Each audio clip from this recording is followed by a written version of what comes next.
السلام علیکم friends, welcome to کتاب نگری یوٹیوب چینل۔ کتابوں کی نگری میں خوش آمدید۔ میں ہوں آپ کی ہوسٹ اقرا یاسین، اور آج میں آپ کے لیے لے کر آئی ہوں زہرا فاروق حسن کے قلم سے تحریر کردہ ناول تیرے عشق کی مجھ کو عادت ہے کے ایپیسوڈ نمبر 22 کو لے کر۔ اس ایپیسوڈ کو سٹارٹ کرنے سے پہلے جلدی سے کر لیجئے چینل کو سبسکرائب، ویڈیو کو لائک اور کلک کر لیجئے بیل آئیکن کو۔ اب آتے ہیں ایپیسوڈ کی جانب۔ ہانیہ نے خوب اچھے سے عروشہ کا منہ دھلوا کر اس کا بہترین میک اپ کرتے ہوئے آئینے میں نظر آتا اس کا سراپا دیکھا۔ پرپل کلر کے لہنگے میں وہ بے حد حسین لگ رہی تھی۔ میچنگ جیولری اور ڈارک میک اپ اور پیارا سا ہیئر سٹائل۔ آج تو حشر کا سارا سامان موجود تھا۔ خدا کے واسطے اب مت رونا، ورنہ میری ساری محنت ضائع ہو جائے گی میری۔ دلہن بنی ہانیہ اس کے ہونٹوں پر ڈیپ ریڈ لپسٹک لگاتے ہوئے بھرائی ہوئی آواز میں بولی۔ دونوں واقعی بیوقوفوں کی سردار تھی۔ خوب رو بھی لیا، دوسروں کو کوس بھی لیا، اور اب ایک دوسرے کو سجا سنوار کر اپنا میک اپ بھی نہیں خراب کرنا چاہتی تھی۔ آ گیا تو کیا کروں گی؟ عروشہ بھاری دل سے اس کا ہاتھ ہٹا کر ڈریسنگ ٹیبل سے اٹھ گئی۔ پھر سجی سوری ہانیہ کو پیار سے دیکھا تو دلہن بنی وہ بہت ہی پیاری لگ رہی تھی۔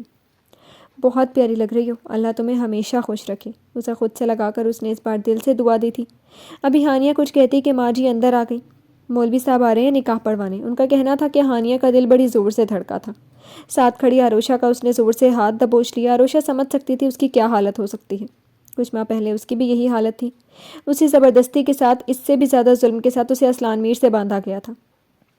ماں جی نے ایک طرف صوفے پر رکھے شاپر سے زرتار دوپٹہ نکال کر ہانیہ کے سر پر ڈال کر اس کا گھونگھٹ کر دیا اور اس کا ایک بازو تھام کر باہر لیونگ روم میں لے آئی۔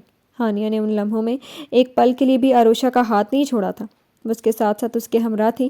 ہانیہ کے ہاتھ پر اپنے دوسرے ہاتھ سے تسلی بخشتی خود بھی جذباتی سی ہو رہی تھی۔ مولوی صاحب نے ایک طرف بیٹھ کر نکاح پڑھنا شروع کر دیا تو ہانیہ کا دل پوری رفتار سے دھڑکنے لگا، ہاتھ پیر سے بے جان نکلی جا رہی تھی۔ جیسے ہی مولوی صاحب نے دلہے کا نام لیا، عروشہ نے جھٹکے سے سر اٹھا کر اسلان میر کو دیکھا، مگر وہ جان بوجھ کر اس کی طرف دیکھنے سے گریز کرتا ہانیہ کے پاس آ کر کھڑا ہو گیا، جسے بری طرح سے شوق لگا تھا۔ ماں جی نے ہانیہ کے ہاتھوں کو دبا کر قبول کرنے کا اشارہ دیا۔ بڑی مشکل سے اس کے منہ سے قبول ہے کہ جملے نکلے۔ جیسے ہی اس نے قبول کیا، سب نے مبارکباد کی صدا دی تھی۔ اسلان نے جھک کر ہانیہ کے زرتار آنچل پر بوسہ دیا تھا۔ اس کا دل بھر آیا تھا۔ یہ بہنیں بھی کتنی عجیب نعمت ہوتی ہیں اللہ کی، جن کے پرایا ہو جانے سے دل کیسا بے چین ہو جاتا ہے۔ مبارکباد کا ایک شور تھا جو لیونگ روم میں اٹھ رہا تھا، مگر ہانیہ اور عروشہ دونوں کو اچانک ملنے والے اس شوق نے ساکت سا کیا ہوا تھا۔ اسلان نے سب سے نگاہ بچا کر ایک نگاہ بت بنی عروشہ پر ڈالی اور پھر اس کے لبوں پر بڑی جاندار مسکراہٹ کھلی تھی۔ تم مجھے پہلے سے نہیں بتا سکتے تھے کہ اسلان ہانیہ سے تمہارا نکاح کر رہے ہیں؟ اس دن ہی انہوں نے تم سے بات کر لی تھی اور تم نے مجھے خبر ہی نہیں ہونے دی۔ اپنے ساتھ کچن کاؤنٹر سے ٹیک لگا کر کھڑے ہاشم کے کندھے پر ہاتھ مار کر عروشہ نے پیار بھری ناراضگی سے ہاشم کو دیکھا تھا۔ سارے مہمان جا چکے تھے اور اب وہ آرام سے کچن میں اسے اپنے پاس بٹھا کر باز پرس کر رہی تھی۔ کچن میں اس لیے اس کے کھانے پینے کی ساری چیزیں ابھی یہیں رکھی ہوئی تھیں، مٹھائیاں، کیکس، فروٹس اور نہ جانے کیا کیا۔ وہ بھی کیک سے انصاف کرتے ہوئے اس کی خبر بھی لے رہی تھی۔ قسم لے لے میری بہن، مجھے نہیں پتا تھا کہ اسلان بھائی نے تمہیں بتایا ہی نہیں ہے، ورنہ میں نے آج تک تجھ سے کچھ چھپایا جو اپنی بہن سے آج کچھ چھپاؤں گا۔ وہ اپنی صفائی دے کر آرام سے کچن کاؤنٹر پر بیٹھی عروشہ کے پاس ہی بیٹھ گیا۔ یہ سب اس ظالم دیو کا ہی پلان تھا، مجھے بیوقوف بنانے کا۔ ہاشم سے تو ناراض ہو ہی نہیں سکتی تھی، مگر اس کی ناراضگی اتنی آسانی سے تو اسلان سے ختم نہیں ہو سکتی تھی۔ کانٹے کی مدد سے فروٹ کیک کا پیس کھاتی وہ بہت جل کر بولی تھی، اب بس کر دے یار، انہیں دیو کہنا بہت اچھی ہیں اسلان بھائی۔ پیار سے کہتے ہوئے اس بار اس کے منہ کی طرف جاتا کیک پیس اس نے عروشہ کا ہاتھ پکڑ کر اپنے منہ میں ڈال لیا۔ اچھا، ہانوں کو تیرا بنا دیا اس لیے اچھا ہو گیا؟ عروشہ نے دوسرا پیس اپنے منہ میں ڈال کر مزے سے کھاتے ہوئے اسے چھیڑا۔ نہیں، بلکہ میری آشو کی کیئر کرتا ہے، اس سے پیار کرتا ہے، اس کی ساری بے وقوفی سمیت ڈانٹتا بھی نہیں، اور سب سے بڑھ کر وہ اس کا محافظ ہے اس لیے۔ عروشہ کے دونوں گال چٹکی میں دبا کر اس کا چہرہ ادھر ادھر ہلایا اور پھر پیار سے اس کا سر تھام کر ایک بوسہ دیا تھا۔ میرا اچھا والا بابو بھائی۔ اس کی محبت پر عروشہ نے کیک پیس کانٹے کی مدد سے اٹھا کر پھر اس کی طرف بڑھایا۔ ہاشم نے منہ کھول کر پورا پیس لیا تو اس بار عروشہ نے شرارت سے چمکتی آنکھوں سمیت پوچھا، ہاشم ویسے ایک بات تو بتا۔ کیا؟ ابروج کا کر اسے دیکھا۔ کیسا فیل ہو رہا ہے ہانو کو اپنے منکوہا بنا کر؟ وہ اب خوشی سے پوچھ رہی تھی۔ ہاشم نے بس ہلکے سے مسکرا کر اتنا کہا، کچھ نہیں، نارمل سا۔ اب بن مت، میں سب سمجھتی ہوں۔ وہ اس کے شانے پر ہاتھ مار کر بولی تھی، ویسے مجھے تو یقین نہیں ہو رہا کہ اسلان کیسے راضی ہو گئی۔ اسے اس بات پر اب بھی تعجب تھا اور ساتھ میں بے انتہا خوشی بھی ہو رہی تھی۔ پتہ نہیں، ہاشم نے شانے اچکائے، بٹ اسلان بھائی بہت اچھے ہیں۔ جس طرح انہوں نے تجھ سے زبردستی شادی کی تھی نا، میں بہت بدگمان ہو گیا تھا، مگر میں غلط تھا آشو، وہ سب سے الگ ہیں، بلکہ بہترین انسان، اور تم ان کی قدر کرنا۔ سمجھی؟ اور یہ اوٹ پر ٹانگ حرکتیں کرنا بند کر دیا۔ اسلان کی تعریفیں کرتے ہوئے اس نے عروشہ کو سمجھایا اور اس کے سر پر چپت بھی لگائی۔ میں کیا کرتی ہوں؟ میں بہت سیدھی ہوں نا؟ اس نے شرارت سے آنکھیں پٹ پٹائیں۔ ہاں تو بہت معصوم ہے اور میری جان ہے۔ حشم کو اپنی گڑیا پر ٹوٹ کر پیار آیا، اسے خود سے لگا کر آنکھیں نم بھی ہوئیں، لیکن اسے عروشہ کی نگاہ سے چھپا کر اس نے اس بار مذاق میں کہا، اچھا اب بس کر، کھا کھا کر تیرا پیٹ پھٹ جائے گا۔ اسے اب مٹھائیاں صاف کرتے دیکھ کر حشم اس کے ہاتھ سے پلیٹ لے چکا تھا۔ مجھے پوری پلیٹ کھانی ہے، وہ مچھلی۔ آشو میں کیا پہنوں چینج کر کے؟ ابھی وہ پلیٹ حشم کے ہاتھ سے لے ہی لیتی کہ ہانیہ بولتی ہوئی کچن میں آ گئی۔ عروشہ کے ساتھ حشم کو دیکھ کر وہ گھبرا سی گئی۔ ابھی تک وہ اسی دلہن کے لباس میں موجود تھے۔ حشم نے بس ایک نگاہ ہانیہ کو دیکھا، پھر عروشہ سے بولا، اچھا آشو اب میں چلوں؟ صبح میری کلاسز بھی ہیں۔ کاؤنٹر سے اترتے ہوئے وہ اب سنجیدہ سا تھا۔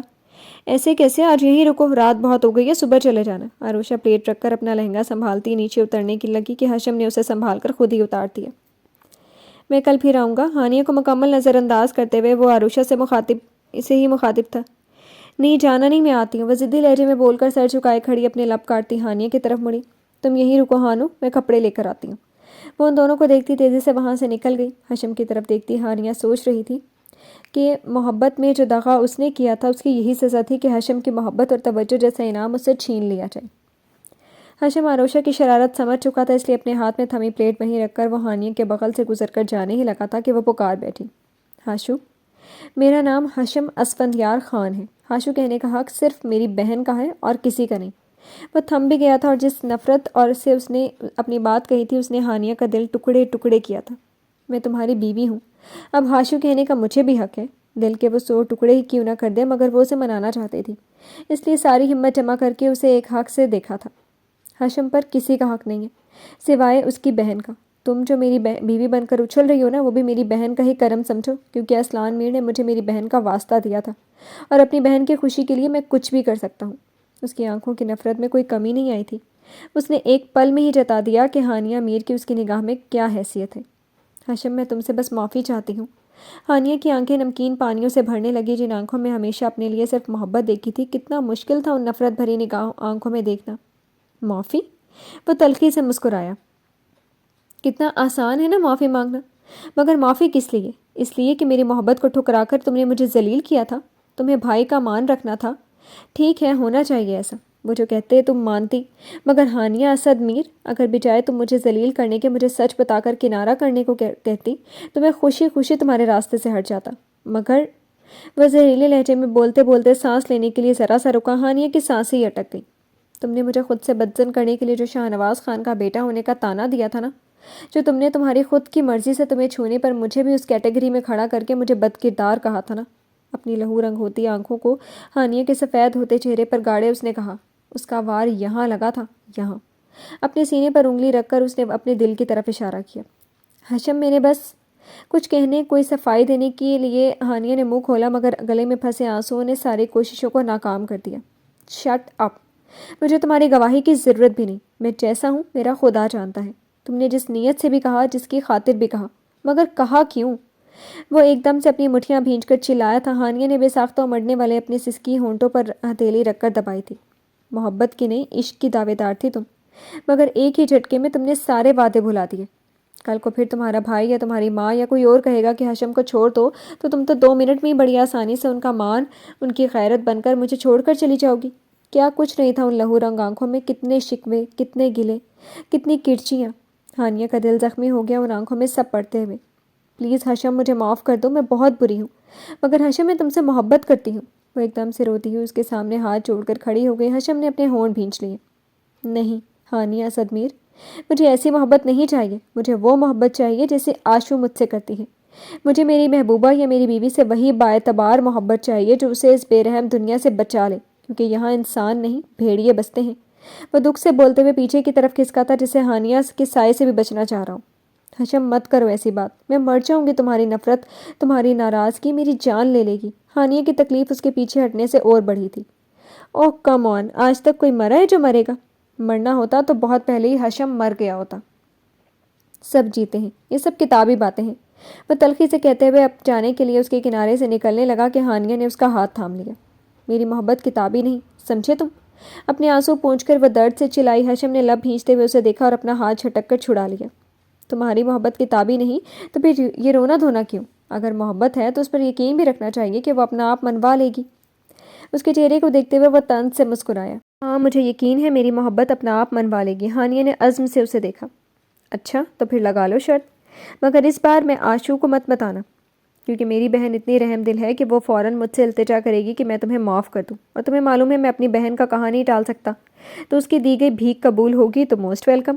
ہانیہ نے اپنے آنسو صاف کرتے ہوئے اس وجیح لڑکے کو دیکھا جو اس کے رگ و جان میں بستا ہے، مگر آج اس طرح سے اس سے خفا تھا کہ لگاتار اس کے دل کو زخمی کیے جا رہا تھا۔ نہیں کہوں گی، کبھی نہیں کہوں گی، اور تمہیں جیت کر بھی دکھاؤں گی۔ وہ اسلان میر کی بہن تھی اور ہارنا تو اس نے سیکھا ہی نہیں تھا۔ چیلنج ایکسیپٹڈ، وہ دل جلانے والی مسکراہٹ کے ساتھ کہتا اس کے بغل سے گزر کر کچن سے نکل گیا۔ ہانیہ وہیں کاؤنٹر تھام کر اپنے دل میں اٹھتے درد کو دباتے خود بھی کچن سے نکل گئی۔ جی تو فرینڈز، کیسے لگی آپ کو آج کے ایپیسوڈ؟ کمنٹ سیکشن میں ضرور بتائیے گا۔ پھر حاضر ہوں گے نیو ایپیسوڈ کے ساتھ، تب تک کے لیے اجازت دیجیے۔ شکریہ، اللہ حافظ۔